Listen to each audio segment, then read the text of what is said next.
and take it away, guys. Take it away. All right. Well, thanks, Rob. And we're really happy that you're back with us. We took 2 months off because the last Friday of November and December would have coincided with Thanksgiving and Christmas, and didn't think we would get a big turnout for that. So we're really happy to be back this last Friday in January to continue these history happy hours. It's been a great way to connect with people all over the country and really all over the world, people who might not make it to Gettysburg, might not be able to engage with us. So we really, really enjoy doing this, and we'll keep doing it as long as we have topics to do and people to watch. So look for another one as we get into February. Daryl, what are you drinking tonight? Let's start with that. I am drinking some 9-year-old Knob Creek single barrel. I'm out of my Fadenco tumbler that I got from David LeCook. So, it's appropriate whiskey and appropriate glass. David's one of my great supporters on our board. So, and I'm drinking some Sunwadey from a local brewery here in Gettysburg, Fourscore Brewery.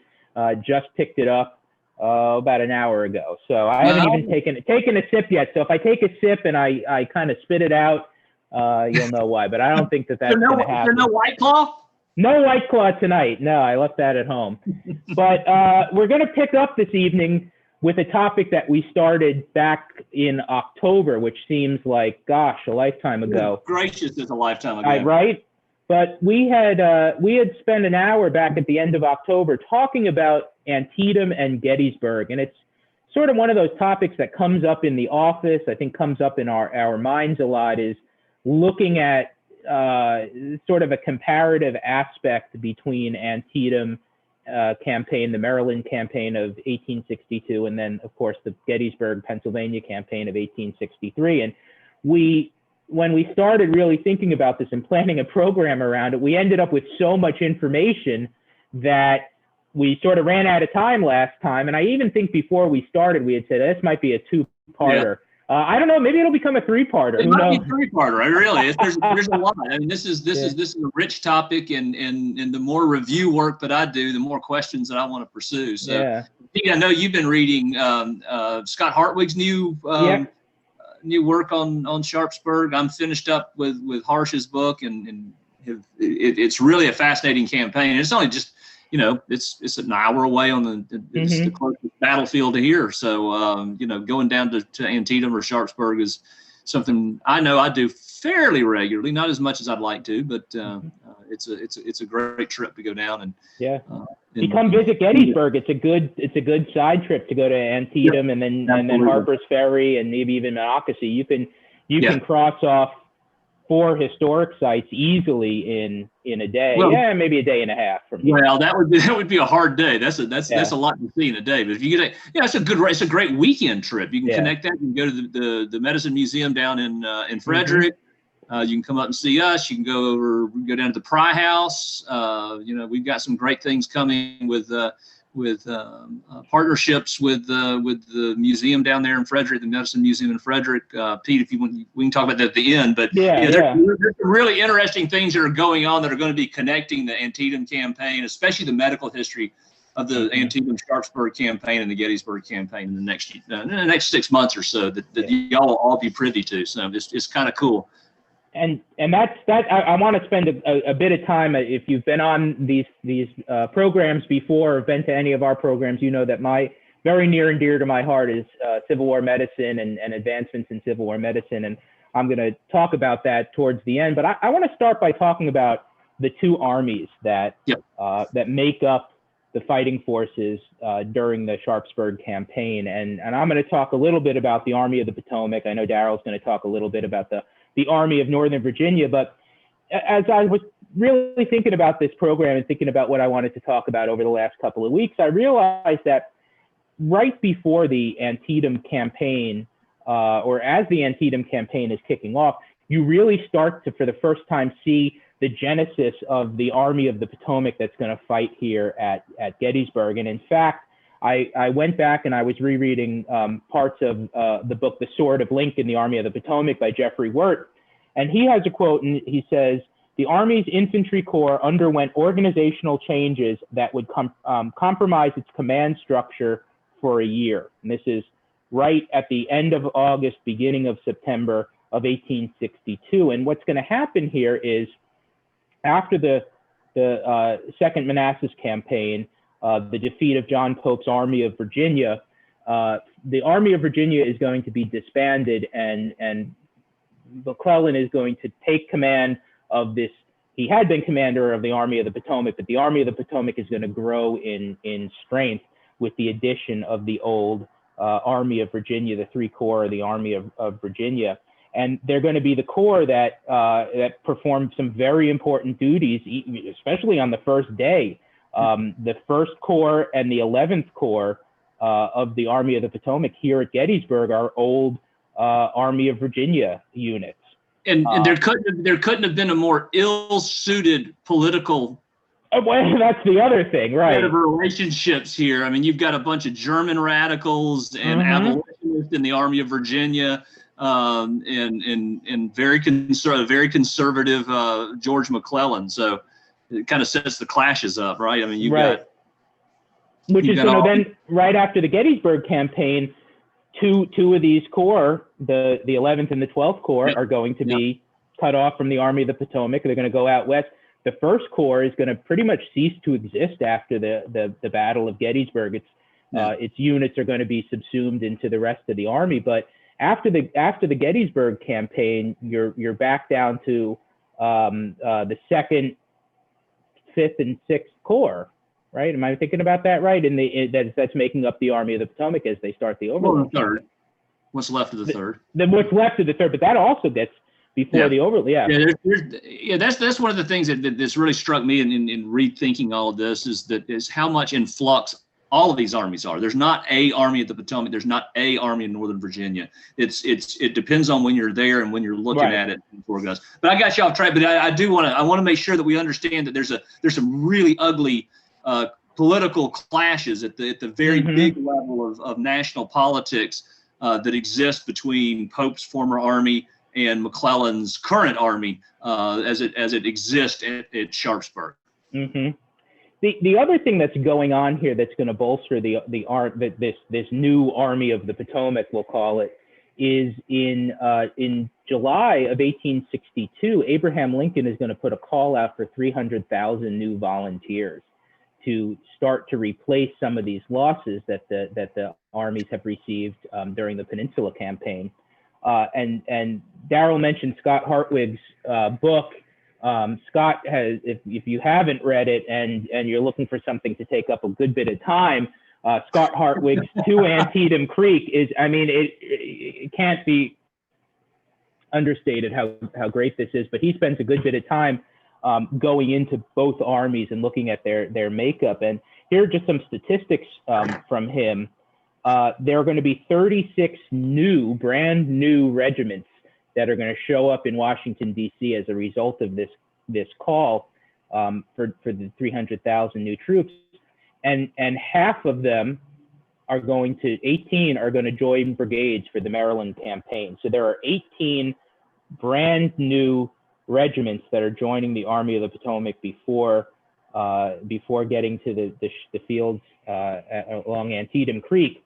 That's about 15 to 16,000 new troops he suspects, and that's about 20% of the Army of the Potomac on the eve of battle.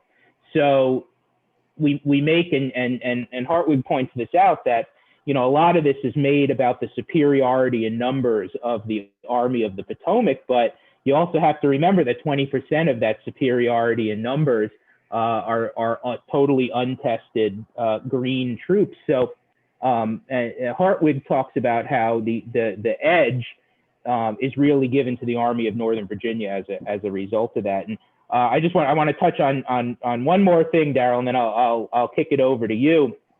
Is talking about the leaders of the Army of the Potomac that are going to shine as a result of the Battle of Antietam. George Meade goes from brigade command at 2nd Manassas to corps command at Antietam. So he's going to jump 2 levels in under a month. he begins to, as John Reynolds is pulled away from the Army of the Potomac to go and command the defenses of Pennsylvania, Meade takes over commanding the Pennsylvania reserves. And then when Joe Hooker is wounded in the cornfield fight, Meade takes over command of the Corps. So this is the first time you're really going to see Meade take a step up and take a really active role. Winfield Scott Hancock is going to move from brigade commander to division commander with the death of Israel Richardson. So they have this infantry leadership that is moving up the ranks. And, one of the things that I tend to think about, and I have to remind myself, and I've said it, maybe some of you have heard this before, it's a short war. Yeah. We think about and we talked about this at the last time, that the 7 days and Manassas are removed from Antietam. Antietam is removed from Gettysburg, but it's all in the same year, really. It all happens in the same amount of time that has passed since we were last together on one of these Zoom calls. Yeah. One of these Zoom cocktail hours, all of it, every bit of it, from the end of the 7 days campaign to the end of the Battle of Sharpsburg. It all took place in that compressed of a time period. So it is pretty remarkable. And I think that when we think of Lee's army, when Lee takes over command of after Johnston is wounded at Seven Pines in the end of May of 1862. There's a massive transition that goes on there. Lee was not very well thought of. He was derided by a lot of people, especially Virginians who had remembered his campaign in Western Virginia. His success during the 7 days campaign, when he fights a pretty remarkable series of battles that are really it's not 7 days campaign, it's a 7 days battle. It's continuing. There's combat that's persisting through the entire period, through that whole week. Vicious fighting on a scale that none of these men had ever seen. There are problems with leadership. There's problems with coordination. Jackson does a terrible job in his leadership during the campaign. He's come across from the Shenandoah Valley and doesn't, he just is just probably his worst tactical performance of the entire war. So when you stop to think about it that way, that Stonewall Jackson had a really bad performance. A lot of the high-level leadership of the Army of what becomes the Army of Northern Virginia has a bad performance or a mediocre performance in the 7 days. And then a lot of the soldiers were this is their first big fight. This is the first time that they've been in extreme combat, and the response of many of the soldiers is absolute shock. They're completely, we think of Lee's army as these hardened veterans, but from the time that the Malvern Hill ends to the end of the Battle of Sharpsburg is when that is forged, when that hardcore of Lee's army is forged. Because unlike the Army of the Potomac and the Army of Virginia, the Confederates were pretty much set by the end of the 7 days campaign. The troops that had been stripped from the coast of Georgia, Alexander Lawton's brigade, had come up to reinforce Stonewall Jackson in the valley, but then immediately brought over to the peninsula. And that's the biggest, if I'm remembering correctly, the biggest addition to Lee's army at that point. They're reorganizing some of the artillery, they're reorganizing some of the local defense troops around Richmond, but the army that he takes over into the Second Manassas campaign is pretty much the same army that he fights with during the 7 days. So that's a very important formative moment for the Confederate Army. It's an important formative moment for Robert E. Lee. He goes from being derided in the press to being increasingly celebrated, though the early press reports on Lee in the middle part of July were sort of mediocre, and there was a lot of credit that was given to the subordinate officers. Longstreet, A.P. Hill, Daniel Harvey Hill, all get a lot of credit for what happened. So even Stonewall Jackson, remember, Stonewall Jackson is the hero of the Confederacy when the 7 days campaign starts. And it takes about 2.5 weeks before the Confederate press and the Confederate people begin to see Lee as a competent commander who's got the boldness that's necessary to follow the kind of war expectations that the Southern people have. And that's a very aggressive, offensively minded set of campaigns. And Lee really picks up on that. He goes from being the king of spades, so named for his experience down in Charleston. After his disastrous campaign in Western Virginia, he goes down to Charleston. He's down in doing coast defense and a lot of engineering work, and he's digging a lot of ditches, and he's building a lot of forts. And the Virginia press still kind of held a grudge against Lee. So it turns pretty fast, and it turns as a result of the victories. It wasn't great leadership necessarily in the 7 Days campaign, but crazy fighting.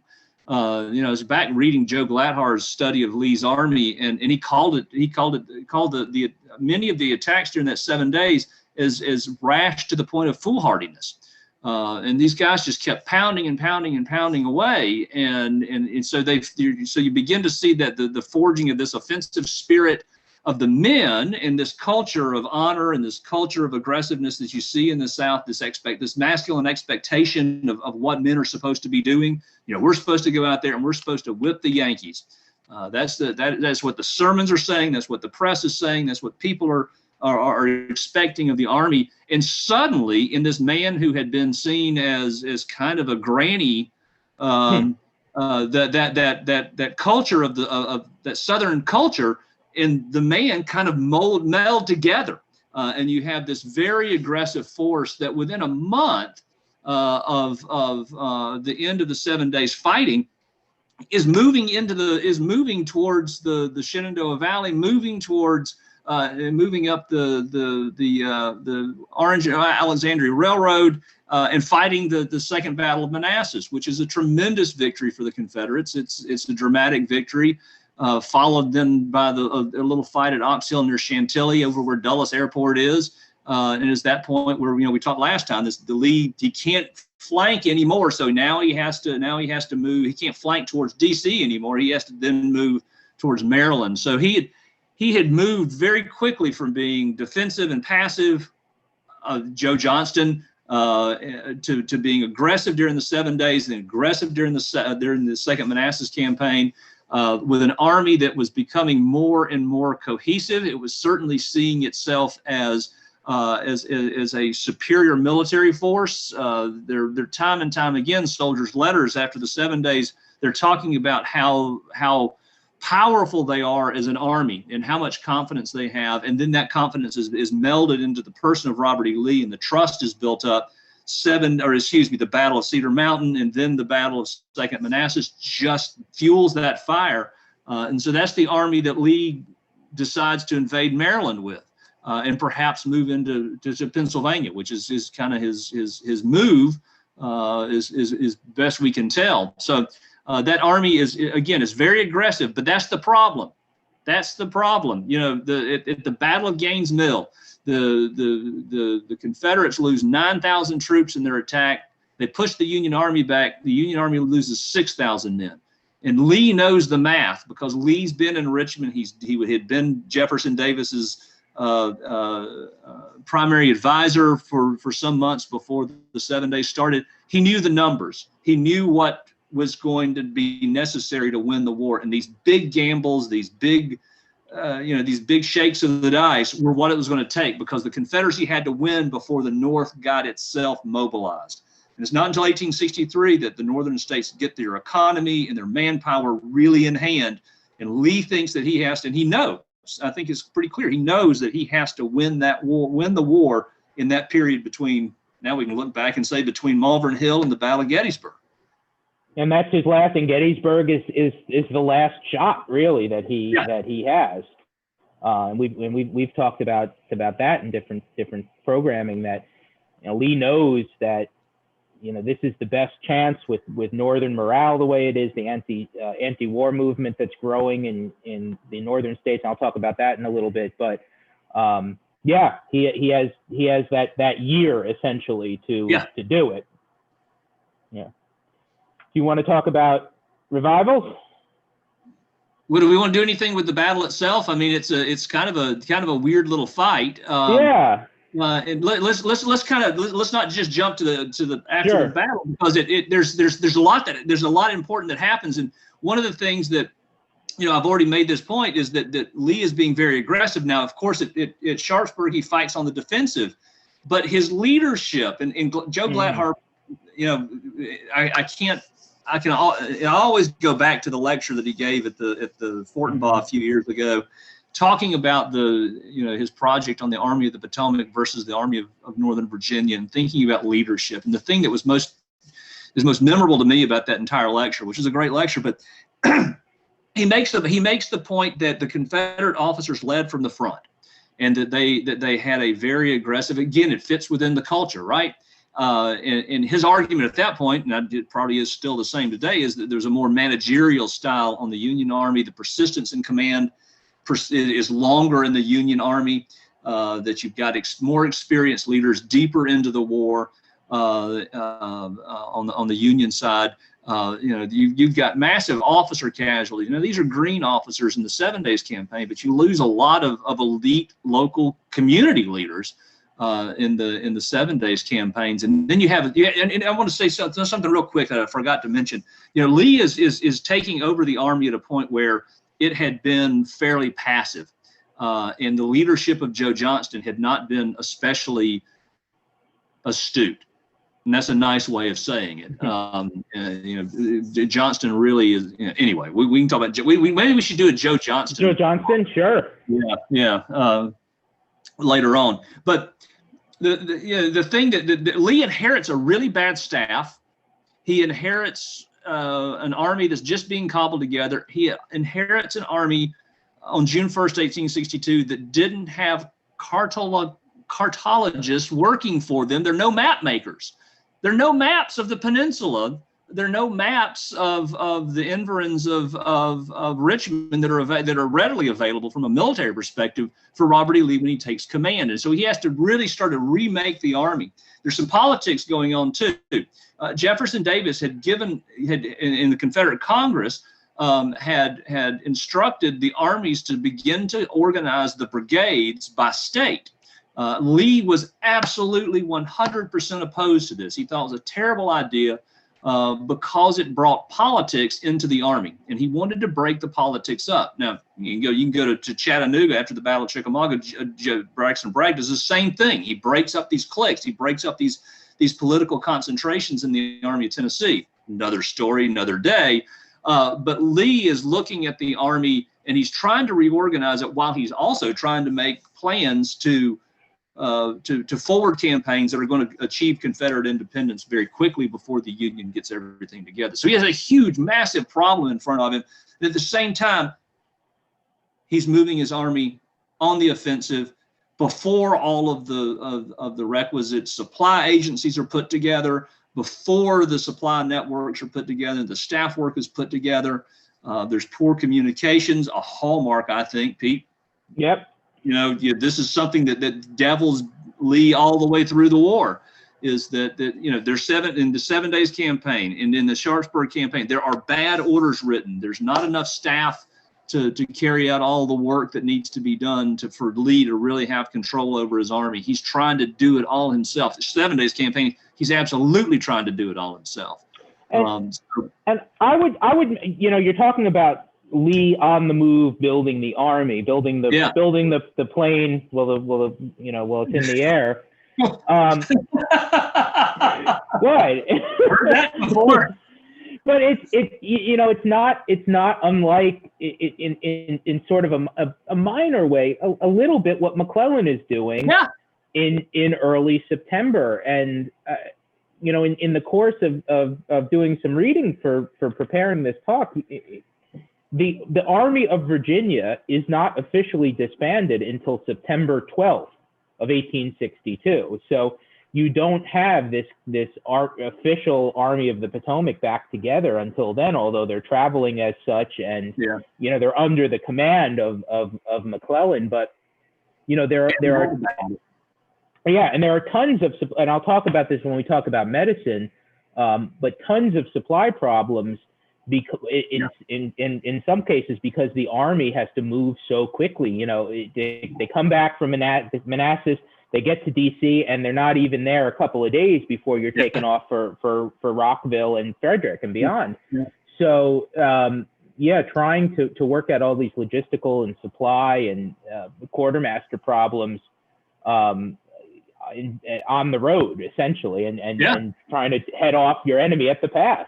Yeah, it's a really important formative phase of the war, and it kind of, you know, again, I don't want to go too far with this, but really kind of it creates the core of what the armies are going to be for the rest of the war, and it puts in place all of the supply, all of the medical, all of the logistical and staff work that's going to go on for the rest of the war. And on we can talk about we don't want to go too deep into the fighting at Sharpsburg, but one of the things that happens is there are a lot of casualties at the Highland. Pete, you've already mentioned Joe Hooker gets wounded early in the morning of September 17th.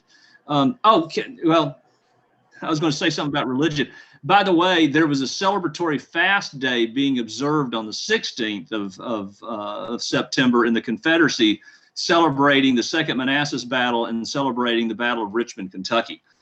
So the sermon, it's really interesting to read the sermons that are being given on the 16th and then look at them when they're published and with the little addendums. Well, you know, the things that happened in Maryland, they didn't change anything. What we're saying over here about God blessing the Confederacy is all right. It's still true. You know, the fighting, we know the fighting. We know there are three big phases of the battle. We know that it's vicious. We know that it's the bloodiest single day in American history. We can, you know, that's well established. But when we start thinking about leadership, when we start thinking about where these armies are going to go and how they're going to get there, we need to think about what happens at Sharpsburg and think about the officers who are the leading officers who are incapacitated by wounds or killed outright. Even 3 Union generals were killed. Mm-hmm. If we count the Battle of South Mountain, we have to count Jesse Reno. And then you got 4 Confederate brigade or division level commanders who were killed. And then you drop it down to the wounded. On the Confederate side, you got Dick Anderson is wounded, Maxcy Gregg is wounded, John Jones is wounded, Alexander Lawton is wounded badly, Roswell Ripley and Ambrose Wright are all seriously wounded during the fighting. And on the Union side, George Anderson. Oh, wait a minute. So you got Anderson, Branch, and Stark and Garland are all killed on the Confederate side. Same number of Union generals in similar command level responsibilities. Who's going to take the bigger hit here? There are 455 Civil War generals were West Point graduates. 151 of those are in the Confederate Army.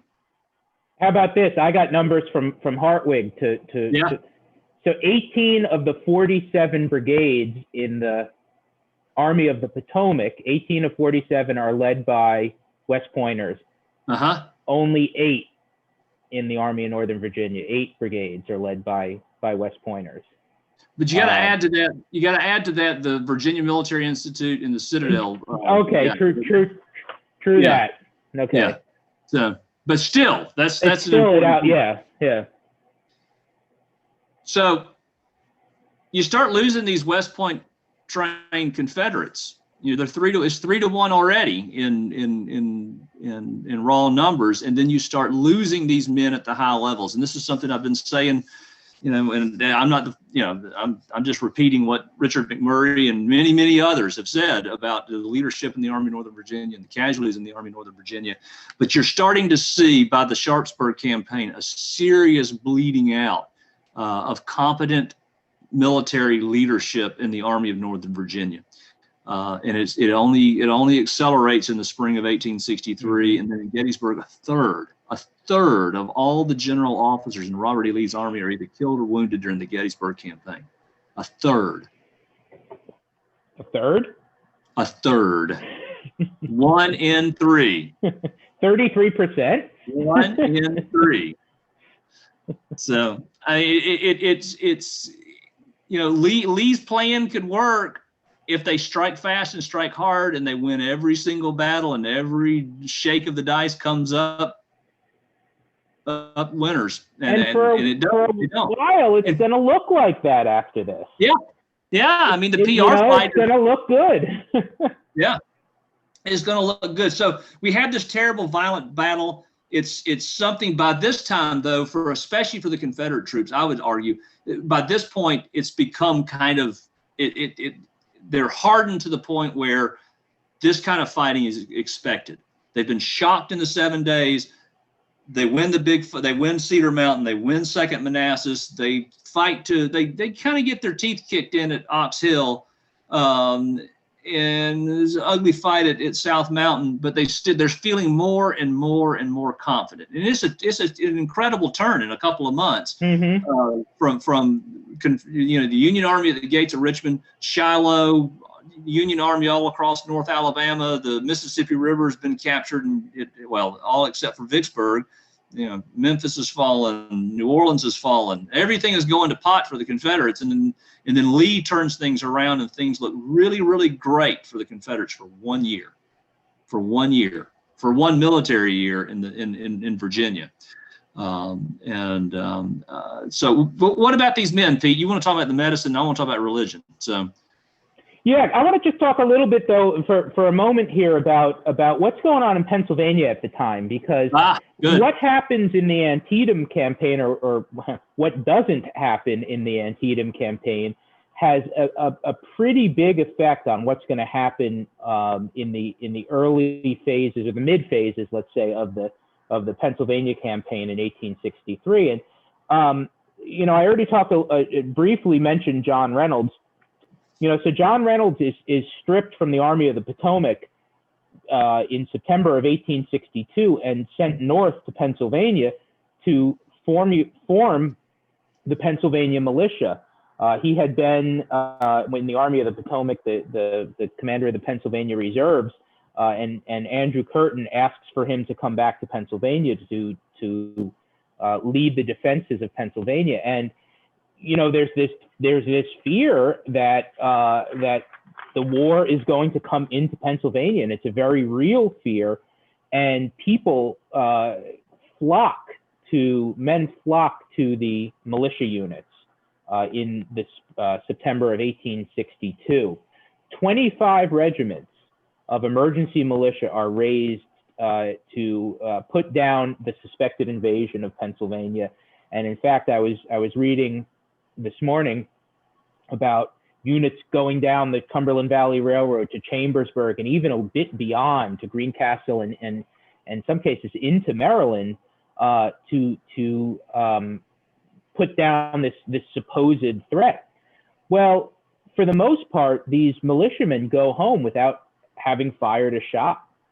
And so the next year comes along, and this call goes out again for emergency troops to come and put down the rebellion or the invasion, and nobody shows up. Very few people show up. Very few people rally to the cause.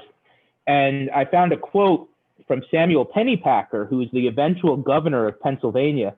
But in the summer of 1863, he serves in the 26th Emergency Militia, which is the regiment that comes here to Gettysburg to try to face off against Jubal Early's division, which does not go well.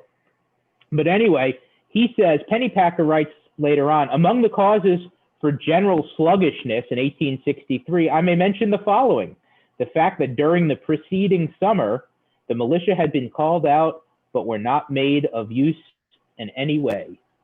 So only 8 regiments end up being raised. 8 regiments of emergency militia are raised in the summer of 1863.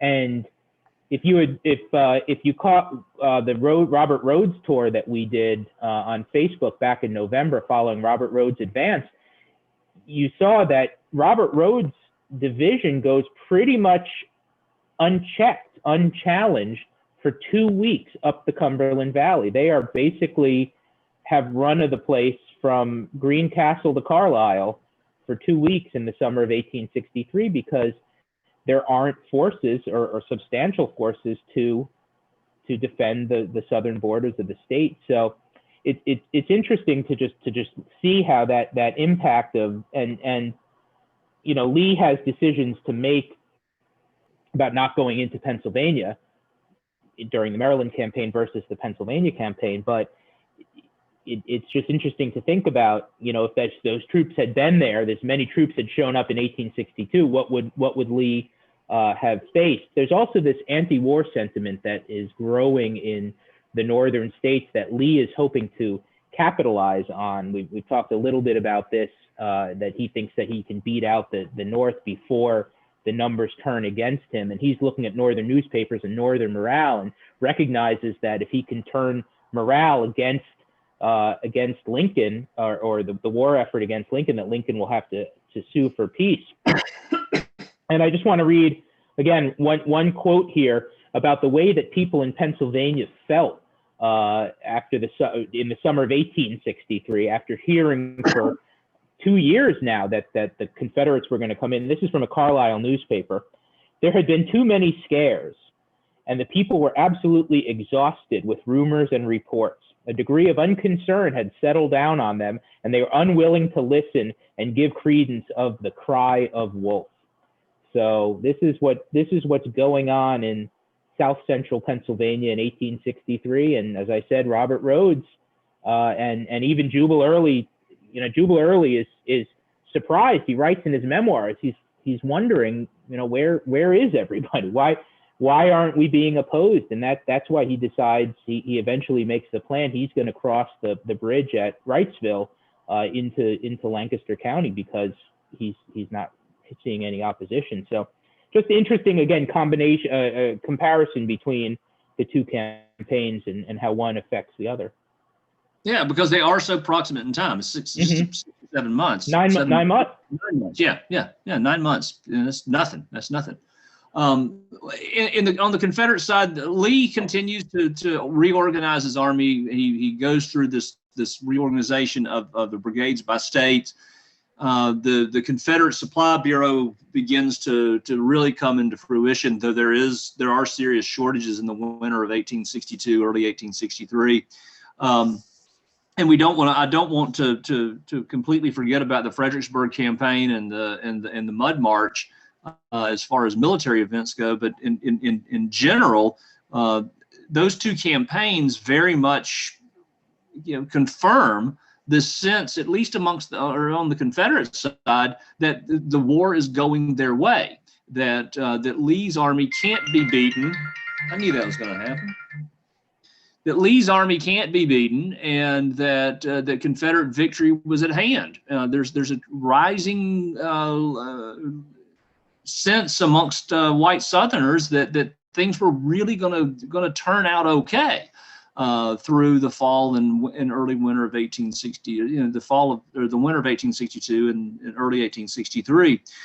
At the same time, and just Pete likes to talk about medicine, I like to talk about religion, and we've got to remember that there is a tremendous upswelling of religious interest in the Confederate camps in the months after Sharpsburg.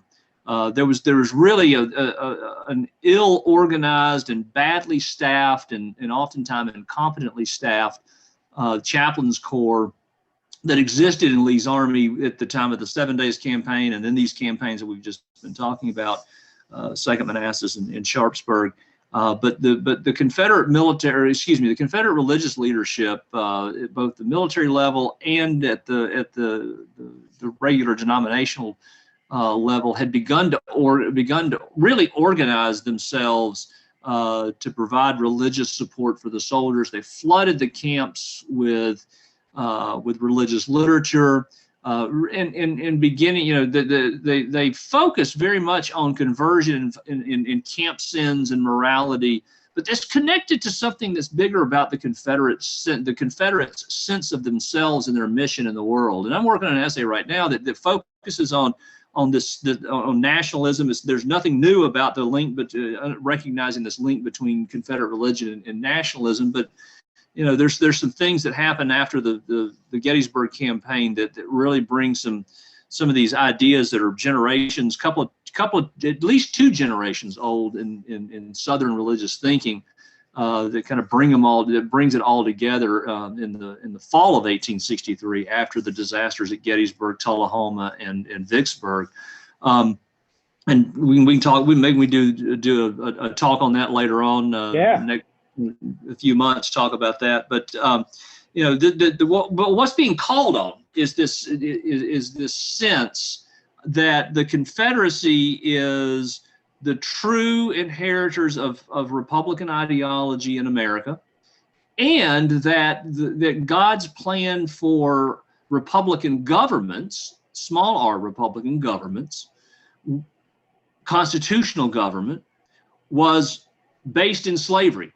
And you see Bishop Stephen Elliott from Georgia and Benjamin Morgan Palmer and T.D. Witherspoon. You can look at many of the leaders of the Southern denominations in the years at least between 1840 and 1861, who are making this argument that the South is really God's chosen people. Now, the behavior of the men, these young men who were in Robert E. Lee's army, or Joe Johnston's army and then Robert E. Lee's army, had not borne that out at all.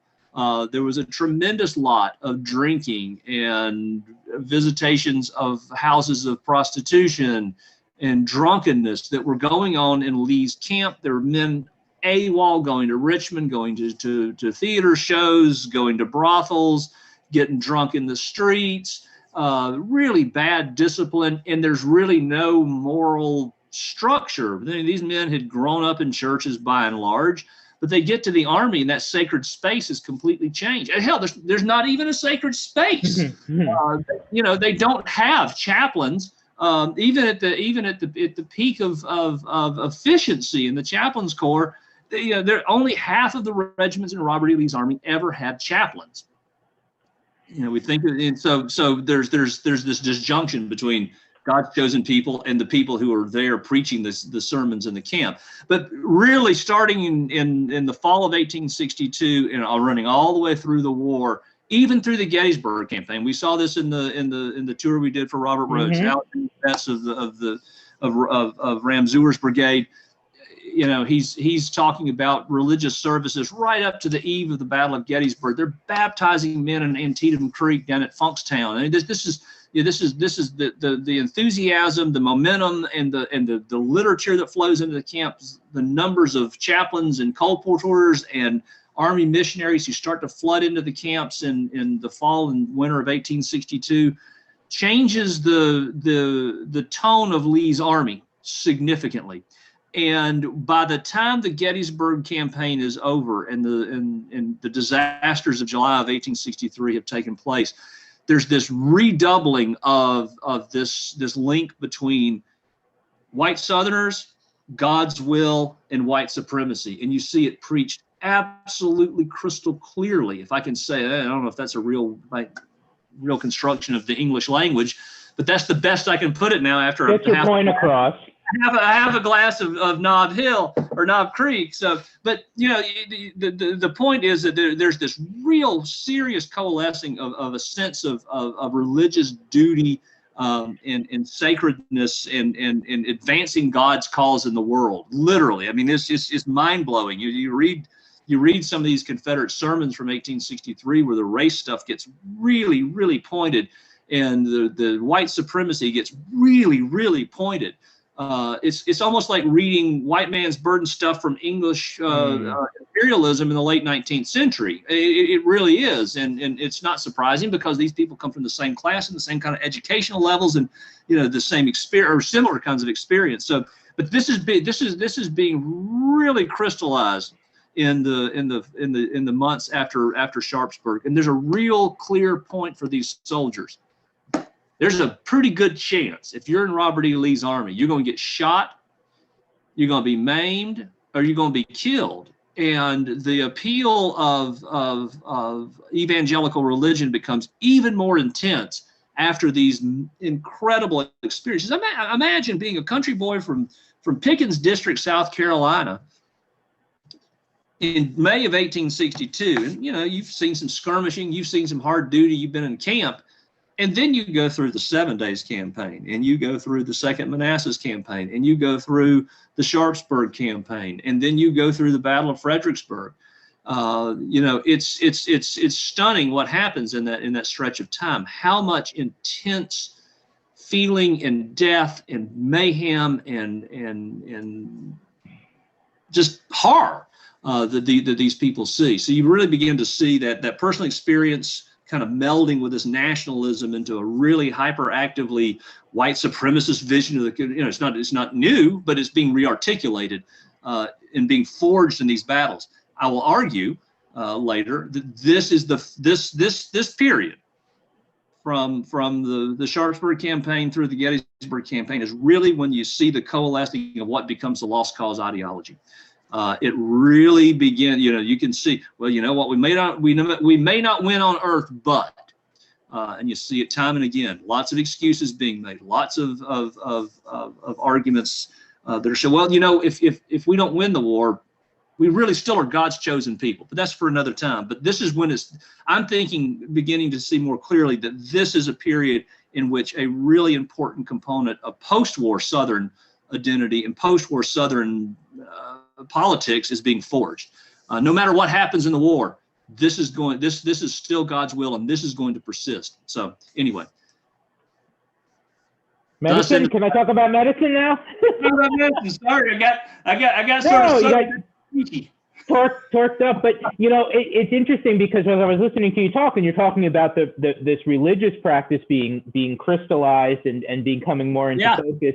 I'm sitting here and I'm thinking that medical care is coming more into focus as a result of the Antietam campaign, the 7 Days campaign, and this is going to set the Army, and I'm going to focus right now just on the Army of the Potomac, but it's going to set up the Army of the Potomac to care for its soldiers for the remainder of the war. And it's partly because they've gone through some of these battles, but more importantly, it's because of Jonathan Letterman being appointed the medical director of the Army of the Potomac. Now that happens back in July of 1862 during the Peninsula Campaign. But remember, as we said, the Army of the Potomac sort of ceases to exist for a short period of time there in August, late August of 1862, as some of its units are brought over to the Army of Virginia under John Pope. But it is when the Army of the Potomac is then brought back together under McClellan and starts moving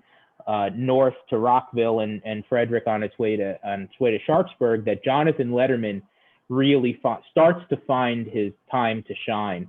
And this is going to be really sort of the first time that Letterman is going to be able to take a really active role in treating these broken bodies after the Battle of Antietam. And you see a lot of the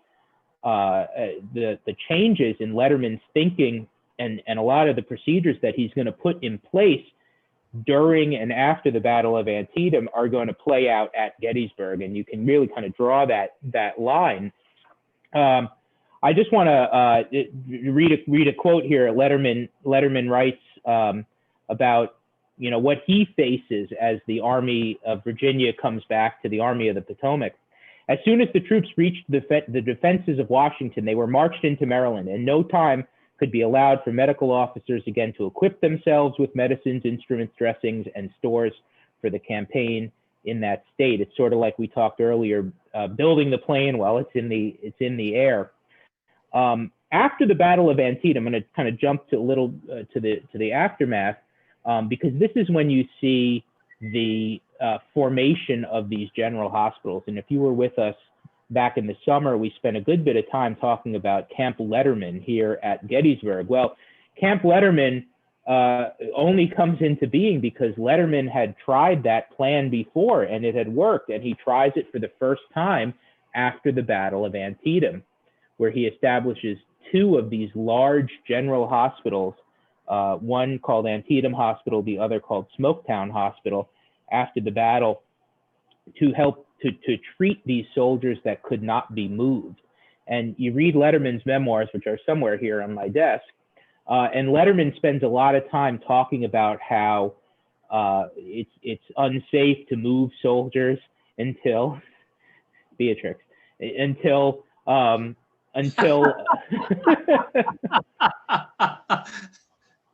It's unsafe to move soldiers until they're well enough to be moved, and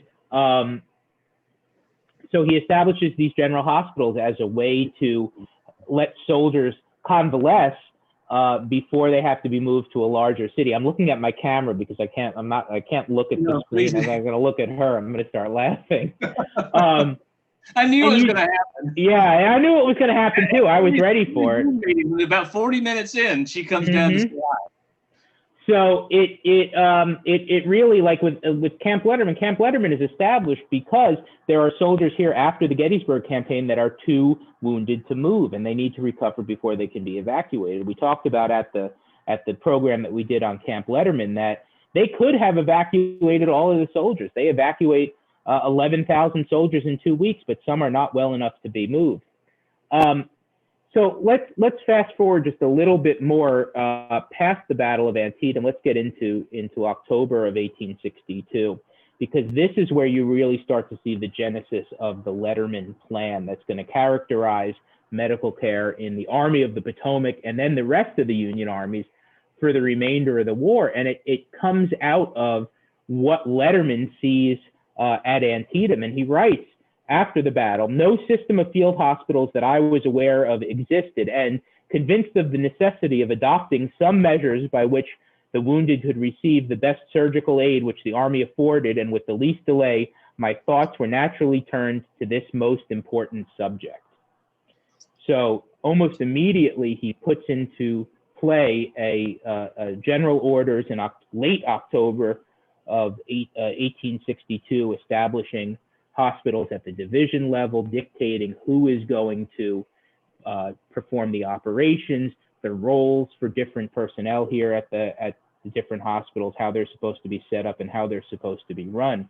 And it's going to have a huge effect here on the Gettysburg campaign, because you can see pieces of the Letterman plan. If you follow the establishment of these hospitals and you follow how these hospitals are run, you can see what Letterman is writing. You can see it in the seminary hospital right down the road from where I'm sitting.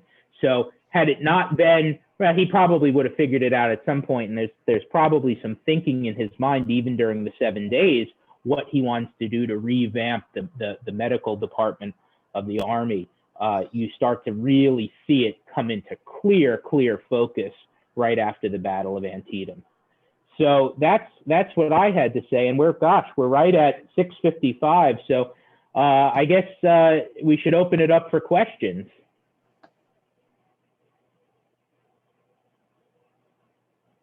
Rob, do we have anybody? I don't have any that have come through, but if anybody, or did we answer everybody's questions to the fullest extent possible? But if anybody does have questions, feel free to unmute yourself and have at it. I've got a question. Go ahead. I'm wondering, Pete, first of all, Daryl, the religious aspect of the South and the North too, that's fascinating. I would normally ask a question about that, but I'm reading a book, Too Much for Human Endurance. Yeah. I wonder if Pete would comment on that. I've read about halfway through, and I think it's a fascinating book. I was just wondering what your comments would be. Yeah, I have not read all of it. I'm sorry to say, but I've read parts of it, and yeah, it's a hugely important thing to look at how these field hospitals are put together and how they are run. And for those of you who don't know, this book is Pete. Yeah, go ahead, John. Let me comment on the book, because not only am I a reenactor at Spangler, I reviewed the medical parts of that manuscript for Ron Kirkwood. And it's for us now as the reenactors at Spangler, it's a Bible. And if you want to know anything about what went on at the George Spangler farm with the 11th Corps, and how the medical department of the Army of the Potomac was organized at the time of the Battle of Gettysburg, this is the book you want to read. Yeah, I would argue that it's a great snapshot of what's going on here at a field hospital and beyond during the Battle of Gettysburg. Thank you. We did have another question. think Yeah, Barbara. one in the chat. Yeah. Barbara had a question on Emancipation Proclamation. I don't see it, but Rob, can you read it back? Did the Emancipation Proclamation have any effect on Southern religious fervor? Absolutely, yes. There are some sermons that are preached in early '63, well, spring of '60s, late winter, early spring of '63 that focus on that. And really, what you see is first a redoubled defense of slavery, and there's a publication called An Address to the Christians of the World that's published in April of 1863. It's a supposed convention, and the name of the author is escaping me right now. But he writes a defense of secession and a defense of fighting a war for slavery.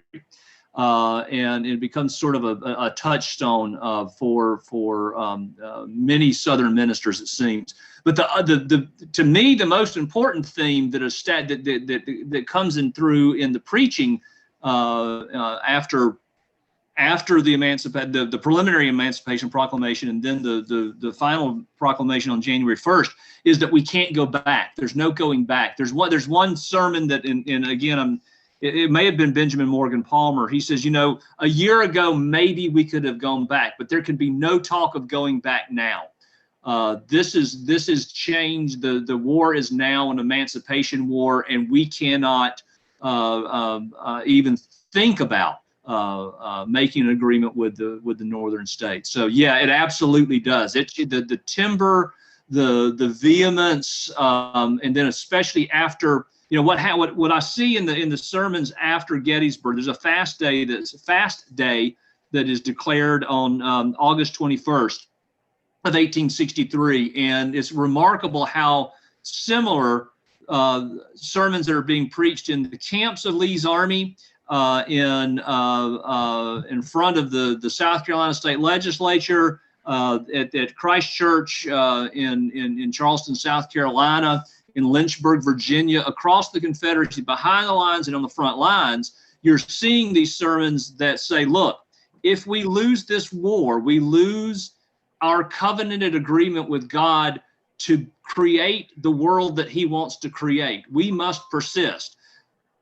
At the same time, they're making the argument that there's a class element to this, whereby if the North wins the war, white Southerners will become subordinate to blacks. And they put it very plainly. J.D.D. Renfro puts it most plainly in his sermon given to Wilcox's Alabama Brigade on the 21st of August down in Orange Courthouse.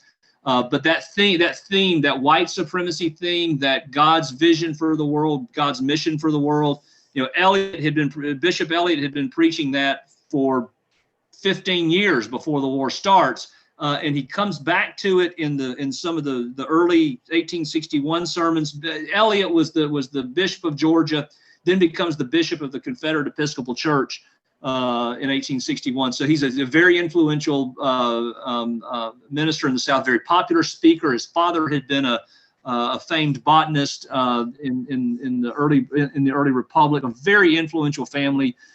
From the coast of South Carolina. He preaches in Savannah. He's by his association of Georgia. He's instrumental in creating the University of the South. He and Leonidas Polk are connected in creating a Southern institution that brings back Anglo-Saxon, and these are his words, Anglo-Saxon civilization.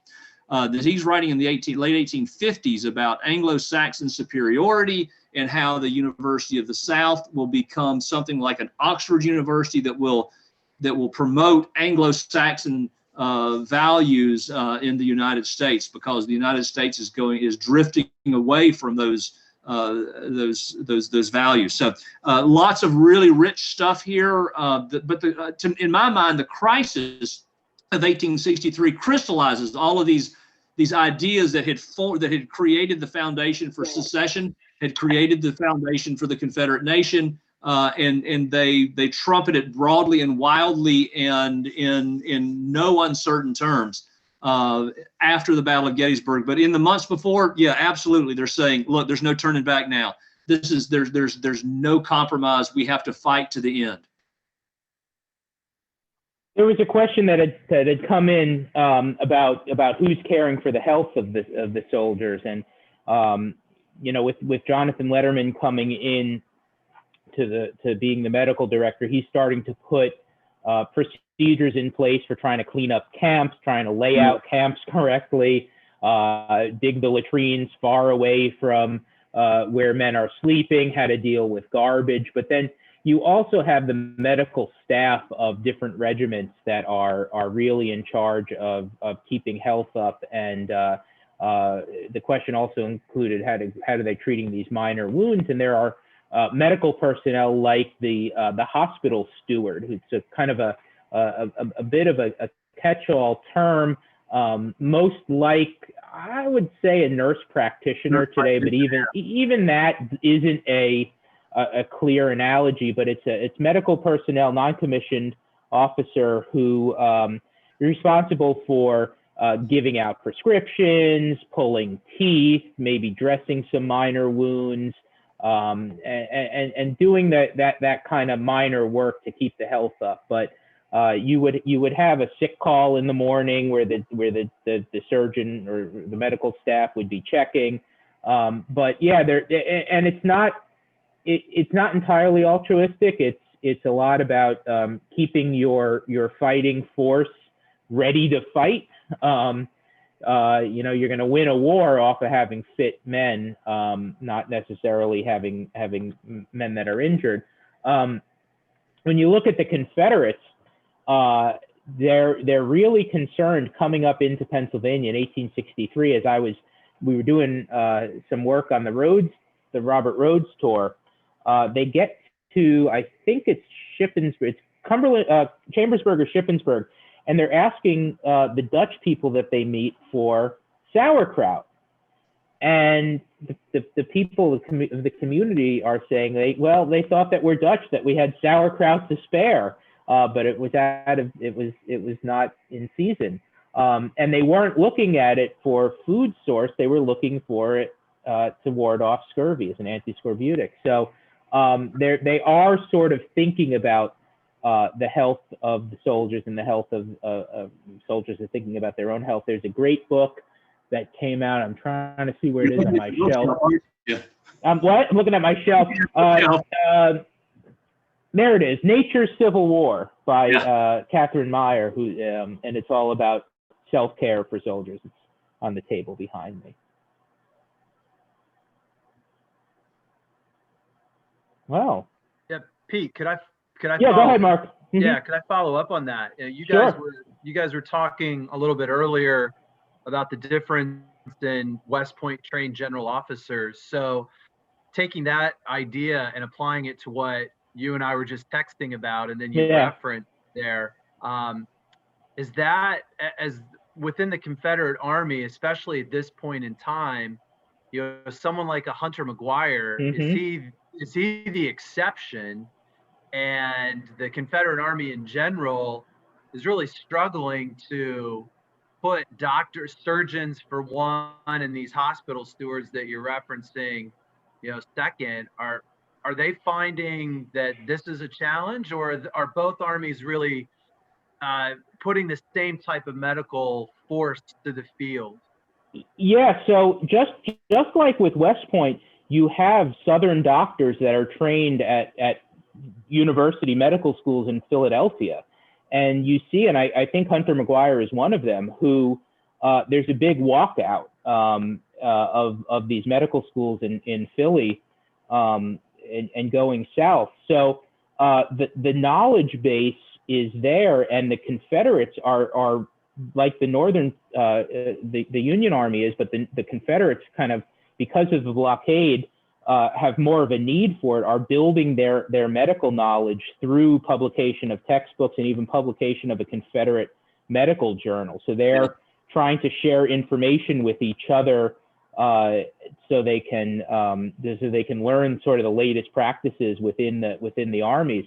And there's a fantastic there's a very important book that comes out in the Confederacy called Southern Fields and Forests, and it's basically a book about what medicinal herbs you can use to ward off diseases or help with different injuries.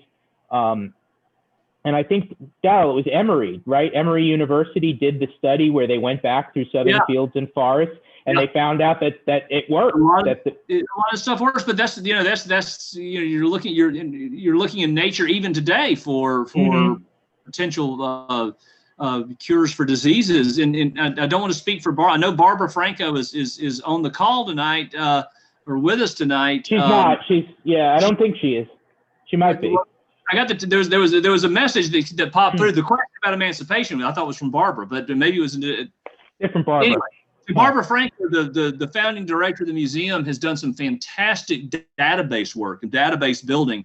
And Pete, correct me if I'm wrong or speaking out of turn here, but by and large, the surgeons in the Confederate Army were as well educated or better educated than Union surgeons. They certainly come from higher socioeconomic class, and are extraordinarily well trained. They're Paris trained, they're Berlin trained, they're Philadelphia trained before the war, and those guys go in. It's very interesting because the religious leaders that I'm looking at are of the exact same generation. I mean, within a year or two on the average age of the surgeons and the chaplains they're 28 to 30 years old on average. And so these are people who have been trained at very, very high levels, very skilled. They don't have, as Pete pointed out, they don't have the access to all the medicines that they need, but they're coming up with solutions. They're working on solutions. And if you look at one of the things that I found fascinating, and it's the Surgical Journal of the Confederate States of America. I can't remember. It's on. It's online. You can get it. I think it's Confederate States Medical Journal or something like that. Like that. Yeah, I read it years ago, and I thought, my God, this is the stuff that they're doing, the kinds of surgeries that they're doing. Yeah. Pete just made this point about the hospital stewards. They're making sure that these guys stay in the Army, that they stay healthy, that they stay on duty. Well, the Confederates are doing the same thing with the guys who are mangled and wounded, and the surgery that's done on John Bell Hood. Yeah, I was thinking of that. These are case studies. The case studies that are in the Confederate military, in the Confederate Surgeons Journal,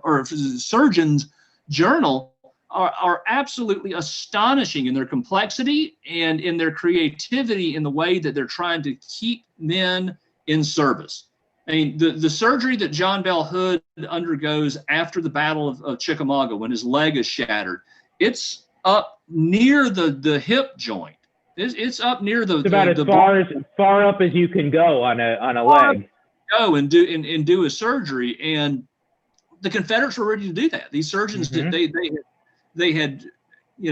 were willing to take bigger risk. I think, I don't know. We've never quantified this. But it's certainly the tone of that journal, and it's the ones that are on the Internet Archives, I think, start in January or February of 1864 and go to the end of the war. I think that's it. You're right. That's all that I've ever seen. But man, it's intellectually it's equal to the medical and surgical history of the United States Army. I mean, it's the same kind of approach and the same kind of professionalism that undergirds what's going on in the North, in the Union Army.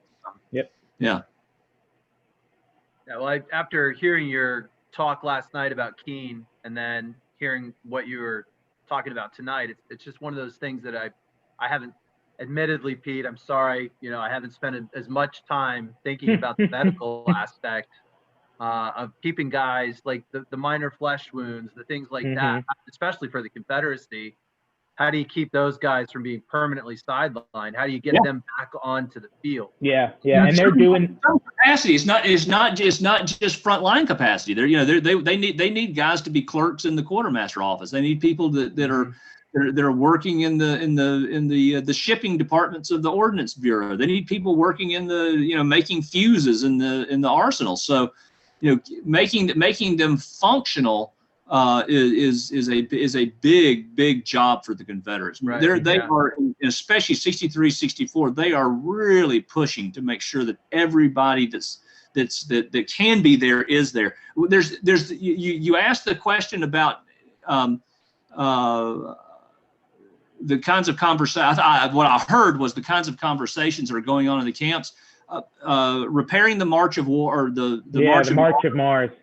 It's a diary of a hospital steward in the Stonewall Brigade, and man, it just like the chaplains are having their meetings in the Army of Northern Virginia. The 2nd and 3rd Corps of the Army of Northern Virginia organized in late 1862 a chaplains association. They have weekly meetings where they share ideas about how to evangelize and how best to work in the Army.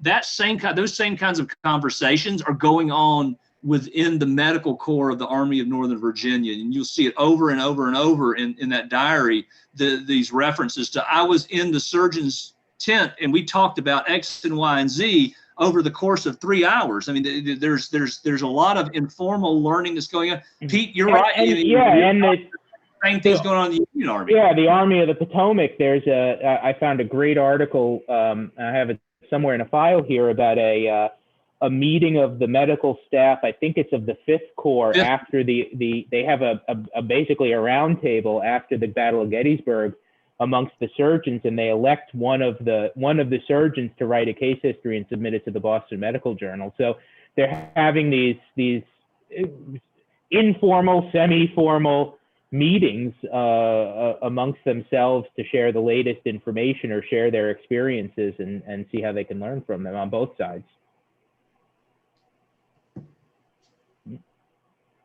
Don't worry, we'll get you into medicine, Mark. Well, you know how many times I covered my eyes when you were walking me through the museum. Yeah. My daughters both love to see the hurt men. Mm-hmm. All right. I think that's it, Pete.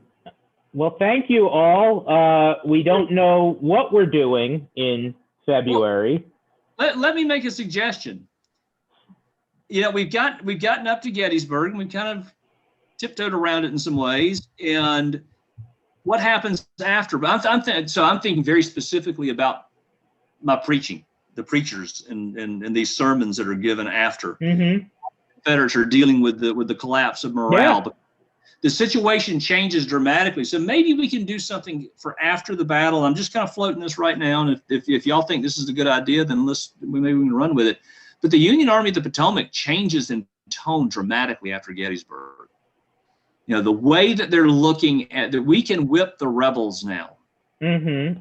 Butts handed to them for a full year. And now they have, in a stand-up fight, beaten Robert E. Lee and his vaunted Army of Northern Virginia. So maybe thinking about the morale switch from both perspectives, because there's a significant collapse in morale on the Confederate side. JDD significant build-up of morale on the northern side. Exactly. So maybe we go in that direction. I don't know. I don't know if there's enough there to run with it, but that was what was hitting me as we're wrapping things up. Well, either way, we'll be back on February 26th, the last Friday of the month. I like it. Yeah. It'll be something. It'll be something. We'll have something to chat about. And in another way, we'll be back on February 13th. Yes, the museum is reopening to the public as on February 13th. Saturdays and Sundays will be open through the month of February. So we hope that you'll come back to the Ridge and see us. And we're going to keep doing online stuff, though, as long as we can, because as I said at the beginning, it gives us a great opportunity to interact with folks all throughout the country and the world. So thanks for joining us this evening, and we hope to see you on the Ridge soon. Y'all take care. Bye-bye. Bye. Very good.